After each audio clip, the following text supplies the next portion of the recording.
let's go to social media and find out what the viewers are saying. And just to let you know that these are the opinions of the viewers, not that of Channels Television. Adetokunbo Oyetunji says it's now almost certain that come Monday, FIFA will ban Nigeria.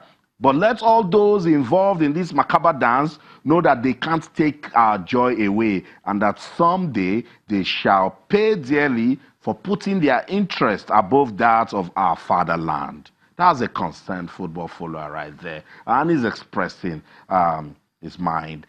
Saint Ativie, even with how things stand now, Chris Giwa is not qualified to be NFF boss. No way. These guys are fighting a lost battle. That's coming from Saint Atibie. Dan Chris ABS says, greed and blind quest for power is Nigeria's problem. It's clear that Giwa is banned by FIFA. Even if he gets the office, he still will not be recognized by FIFA. So why I must sit in the office of the NFF? Lalong is also part of it. So, football followers are following these things also, and for them, they're saying the same things they were saying, that why can't people come together and just get a peaceful resolution? It's like every other person seemed very helpless. Just looking at the situation, what is it in all of this that we can't judge as it is, talk about it and resolve the issues?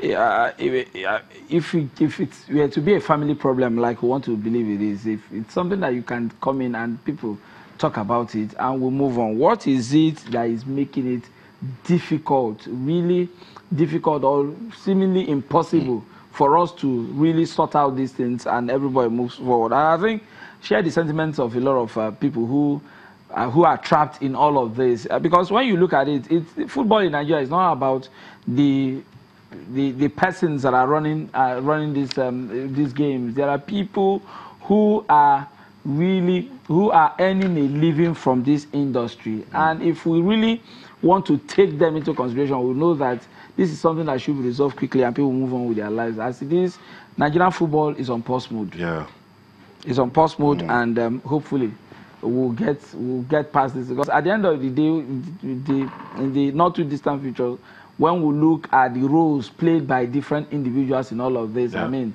we'll begin to tell them, hey, at this time when we expected men of honor, men of character, men who should take our football to the next level, to stand up and talk. We know the roles played by each individual in this situation. That's it. But that's not just happening. Ologun Oladimeji says, I was not surprised about FIFA's response, but I know that in Nigeria, anything is possible.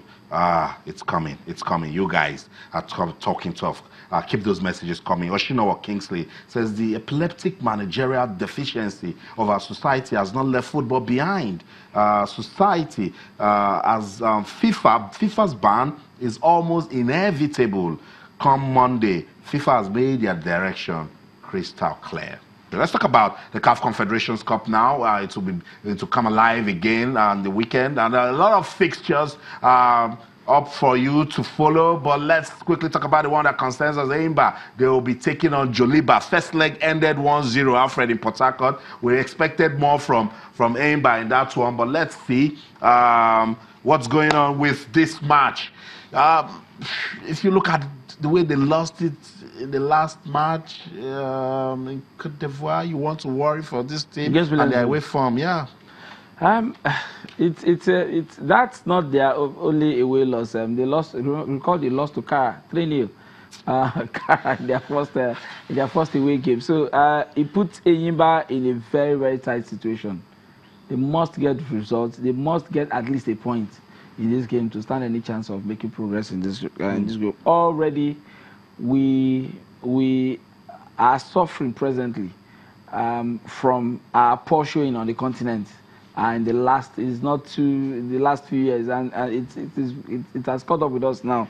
So hope of having more teams play on the continent really lies on the performance of Enyimba this season, and it's not looking good. Last time they traveled for the away game, we talked about being match rusty, not playing games, just training and rest of them, which of course is the bane of every club in Nigeria presently. that they lost that game on the road. This is one game that they vowed anyway to pick something. A draw will help their cause because their next game they'll have to wait for Kara and stop Kara. Kara will play Williamsville. Yeah. So, I mean, who will top the group? But for Enyimba, they have their work cut out, and they must work for a result in this game. They must work for a result because that is the group is tight. So if they don't win this one tomorrow, even a draw doesn't favor them with where they are on the table. But with their away form, it's very, very difficult. And as you said, it's difficult for a coach now. Which players you want to look at? If that the league is going on and somebody catches fire, you say, "Oh, I can bank on this player," but it's nothing. You see, it's telling on our play. I was saying it. Some analysis I was following in the media. The Falcons struggled because they're not playing active football. So in any way you look at it, the crisis isn't good for football development in Nigeria. Hopefully, somebody that really loves the game will listen and then make a way out of all of these talks. It's not good for football in the country. So good luck to Enyimba Football Club of Aba. Yeah, it's going to be difficult, but good luck to them. Of course, very difficult. It's going to be very, very difficult. They have their work cut out. Some of the key players I know, like a player like Ibn who didn't travel with the team.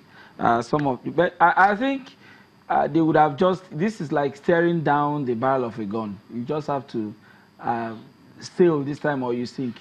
That's the show. Remember to keep talking to us. I'm seeing loads of messages on Twitter, channels_sports, Facebook channels, IFA Sports. That's the show. For the team, I'm Austin Okonakwa. We'll be back again next week with so much updates because then FIFA will speak to Nigeria. But until then, in everything you do, remember to keep talking sports. Bye for now.